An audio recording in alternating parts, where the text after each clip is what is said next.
Bismillahirrahmanirrahim. Pembahasan wa ma huwa hukmul ulama alladzina yazuruna salatin. Bagaimana hukum ulama yang mereka itu suka mengunjungi para penguasa? Beliau katakan naqulu wabillahi taufik annal hukma syar'i li ziyaratil ulama'i lit tawaghid haramun syar'an. Kami katakan bahwasanya hukum syara' mengunjungi tawaghid, penguasa yang menentang Islam, yang mereka nggak mau berhukum dengan hukum Allah Ta'ala, mengunjungi mereka itu hukumnya haram secara syar'i. Karena dalil-dalil syar'i berikut nih, dalilnya banyak, saya tidak kutip semuanya. Walaupun nanti ada pengecualian kapan bolehnya. Nah, dalil-dalil ini sebetulnya bukan kepada penguasa yang menentang agama Allah ya, tetapi kepada orang sekedar zalim saja. Ya, makanya kayak Imam Sufyan Ats-Tsauri yang mereka hadapi para ulama-ulama dulu itu penguasa masih muslim, masih menerapkan Islam. Ini hadis kedua sebetulnya yang saya kutipkan, karena banyak hadisnya, saya pilihkan beberapa saja. Nah, ketika terjadi banyak kemaksiatan pada Bani Israel, nahathum ulama'uhum, para ulama mereka mencegah itu, menangati, kata orang Banjar. Falam yang tahu, mereka enggak menggubris. Fajalasuhum fi majalisihim, maka kemudian justru ulamanya itu bercampur baur, bermajelis dengan mereka, yang kata perawi hadis yakni di dalam pasar-pasar mereka. Wa wagaluhum wa syarabuhum, mereka makan bersama, minum bersama. Fadaraballahu quluba ba'dihim bi ba'din, dan Allah kemudian menutup ya, mematikan hati mereka sebagian dengan yang lain. Wala'anahum ala lisani Dawud wa Isa bin Maryam, dan Allah melaknat mereka lewat lisannya Dawud dan Isa bin Maryam. Zalika bima asaw wa kanu ya'tadun, yang demikian itu karena kemaksiatan mereka dan mereka itu melampaui batas. Nah, saat ngomong begitu Rasulullah itu sedang bersandar begini, sedang bertelekan ya. Fajalasa, kemudian beliau duduk, kemudian mengatakan la walladzi nafsi biyadi, tidak, demi zat yang Allah yang jiwaku ada di tangannya, dalam genggamannya, hatta ta'turuhum 'alal haqqi atra, hingga mereka itu kembali kepada jalan yang benar.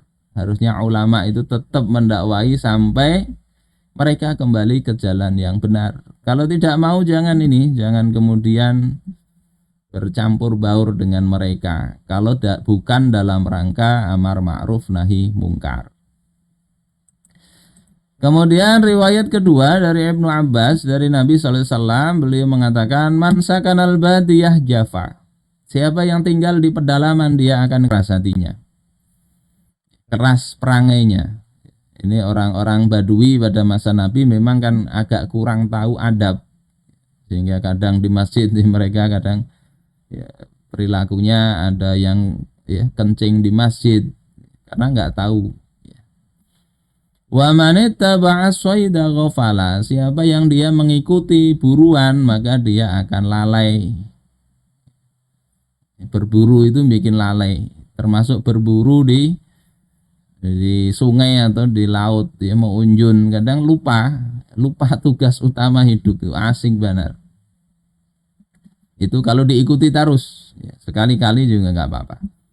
Wa man ata abwaba sultani uftutina, siapa yang mendatangi pintu-pintu penguasa maka dia akan terkena fitnah. Ini hadis riwayat Imam At-Tirmidzi dan beliau katakan hadis ini hasanun gharib. Ya, juga diriwayatkan oleh Imam Ahmad. Ya, kata Imam Al-Mundhiri, ya, rawahu Ahmad bi isnadaini, rawatu ahadihima rawatus sahih. Imam Ahmad juga meriwayatkan yang lafaz atau mata siapa yang mendatangi pintu-pintu penguasa itu akan mendapatkan fitnah. Itu diriwayatkan dengan dua sanad, yang salah satunya itu adalah sahih. Begitu juga kata Imam Al-Haythami. Ini tambahan dari saya, di kitabnya nggak ada ya penjelasan. Jadi di sini Rasulullah Shallallahu Alaihi Wasallam menyebut sekedar mendatangi, mendatangi pintu, seolah-olah sumber fitnahnya itu besar sekali sehingga belum masuk pun itu sudah dapat fitnah itu. Apa maknanya? Ya, kata Maimun bin Mihran di dalam Tanbihul Ghafilin, ya, maksudnya adalah fi suhbatis sultan khatiran. Bersahabat dekat dengan penguasa itu dua bahayanya. In ata'tahu khatarta bidinika. Kalau engkau taati dia, nyaman sudah dikasih bantuan dan sebagainya. Akhirnya kada nyaman, hendak meluruskan, nggak nyaman. Ditaati, carikan fatwa, sudahlah, hati itu condong ke sana. Maka itu membahayakan agama engkau. Wa in aswaita khatarta binafsik. Kalau engkau tidak mau taati itu membahayakan diri engkau. Wassalamah alla ya'rifak. Yang selamat itu adalah ya, penguasa itu jangan kenal engkau. Jadi orang nggak dikenal penguasa, nggak dekat dengan pejabat, para ulama yang seperti itu relatif lebih selamat. Ya, karena nggak akan dimintai fatwa, nggak akan dilibatkan macam-macam. Tapi kalau kenal, bersahabat dekat, tadi bahayanya dua itu. Ada kezaliman, dia diamkan, kada nyaman. Agama dia yang kena fitnah. Dia luruskan, dunia dia yang kena fitnah. Ini makna sabda Rasulullah tadi, mendatangi pintu penguasa itu dapat fitnah. Ini juga yang dikatakan di dalam kitab Tuhfatul Ahwazi syarah Jami' At-Tirmidzi. Uftutina bisighatil majhul, dengan bentuk pasif, yakni difitnah, maknanya adalah waqa'a fil fitnah, terjatuh ke dalam fitnah. Maknanya sama seperti kata Maimun bin Mihran tadi, ya. Minimal ada di dalam benak itu ketika masuk ke penguasa itu hati condong ke dunia. Bagus bana rumahnya. Hendak, ya, ingin untuk kecondongan ingin mendapatkan harta dunia juga. Ini yang dikatakan oleh musannif, nggak boleh. Para ulama nggak boleh begitu. Nah, pengecualiannya apa? Pertama, jika itu masuk ke mereka itu untuk ya fi daf'i zulmin an muslimin siwahu au an nafsihi. Untuk menolak kezaliman dari seorang muslim, ya, kezaliman terhadap seorang muslim atau terhadap dirinya sendiri. Bisa jadi ya imma bi tariqil hisbah au bi tariqatit tazallum. Bisa jadi dengan cara hisbah, melakukan koreksi atau mengadukan kezaliman. Ini boleh kalau begitu. Dengan syarat apa? Syaratnya dia tidak berdusta. Tidak juga memuji-muji. Ya, tidak memuji-muji ke apa? Kalau penguasanya tadi menentang hukum Allah, ya.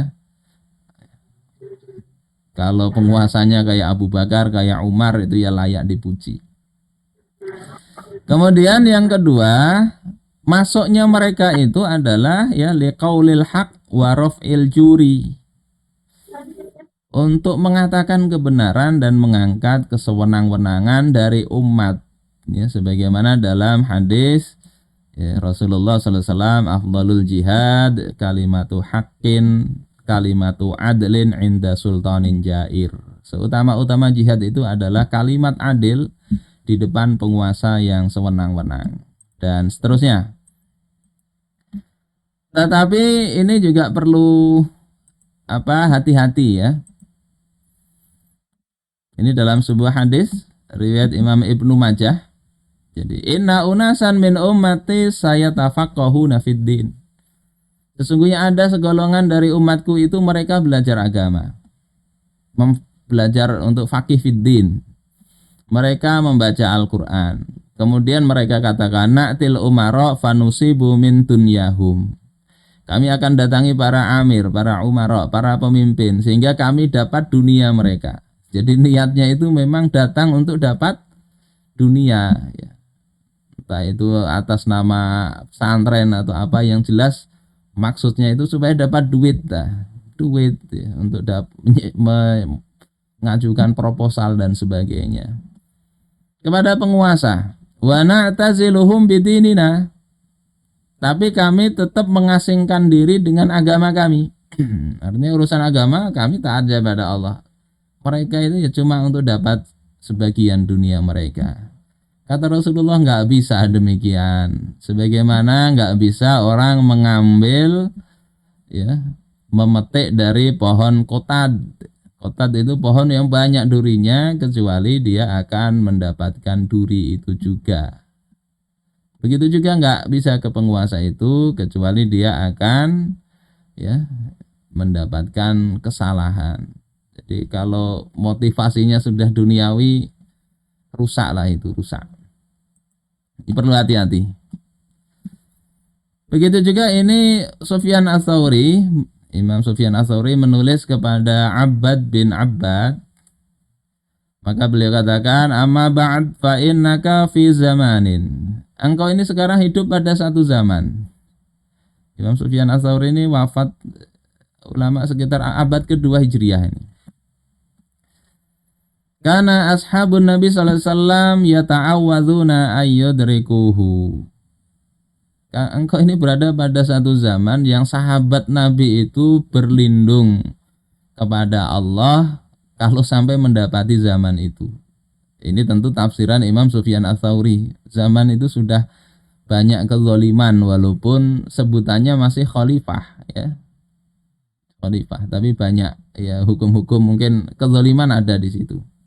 Penguasanya yang zalim, hukumnya hukum Allah Ta'ala.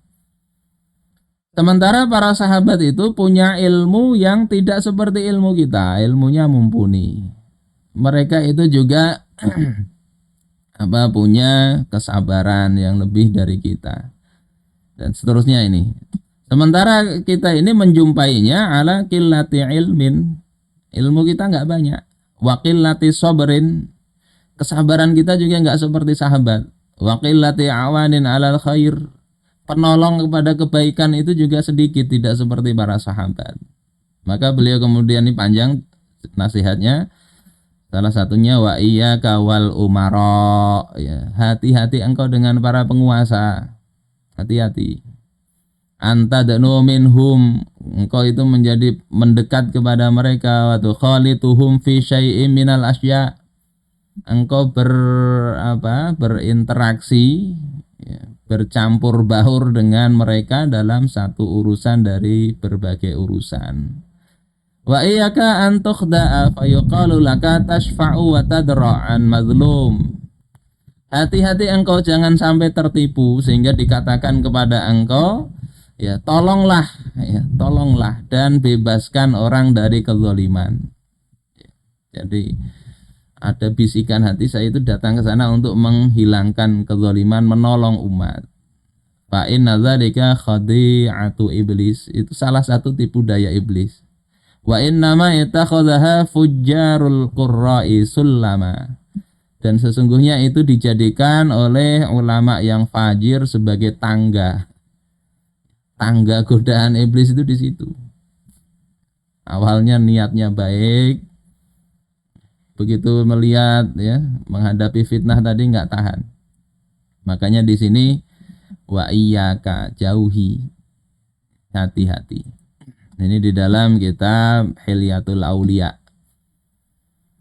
Juga Sufyan Ats-Tsauri mengatakan, in da'auka lituqra 'alaihim qul huwallahu ahad fala ta'tihim. Sampai seperti ini dalam riwayat Imam Al-Baihaqi.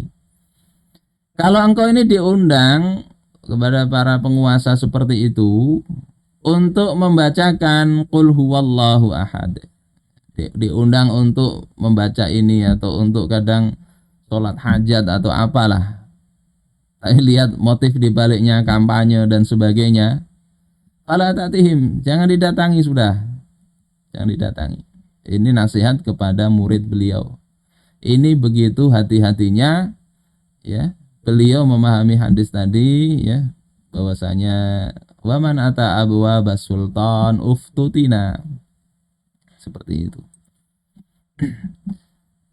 Ini juga yang dikatakan oleh Abdullah bin Umar ketika ketemu dengan seseorang ya. Banyak orang yang keluar dari Abdul Malik bin Marwan. Dari Marwan. Marwan bin Al-Hakam nih ya. Ini seorang penguasa ya, di gubernur waktu itu. Ditanya, dari mana kalian? Kata mereka, kami dari tempatnya Marwan. Kemudian Ibnu Umar katakan, wa kullu haqqin ra'aitumuhu takallamtum bihi wa antum alaih. Apakah setiap kebenaran yang dikatakan oleh Marwan kalian berbicara dan menolong Marwan itu? Wa kullu munkarin ra'aitumuhu ankartumuhu wa raddattumuhu alaih. Dan setiap kemungkaran yang engkau lihat pada Marwan itu, engkau bisa mengingkari dan menolaknya. Apakah engkau bisa? Kalian bisa begitu enggak? Mereka katakan lah, enggak, demi Allah. Bahkan kami katakan yang mengingkari atau berbeda ya. Fanaqulu qad asobta. Itu katakan kepada Marwan ya, kalau di dalam hati sebetulnya enggak cocok, tapi keluar omongan engkau betul. Aslahakallah, moga Allah memperbaiki engkau. Jadi ucapannya begitu. Nah, tapi ketika kami keluar darinya, kami katakan qatalahullah, semoga Allah itu mencelakakan dia. Alangkah zalimnya si Marwan itu. Maka kata Abdullah, kunna bi ahdi Rasulillah sallallahu alaihi wasallam na'uddu hadza nifaqan liman kana hakadha. Kami dulu pada masa Rasulullah sallallahu alaihi wasallam menganggap perbuatan seperti itu adalah perbuatan nifaq. Amalannya orang munafik. Di depan memuji-muji, di belakang seperti itu. Hati nggak cocok dengan perkataan. Nah, ulama itu harusnya nggak boleh begitu.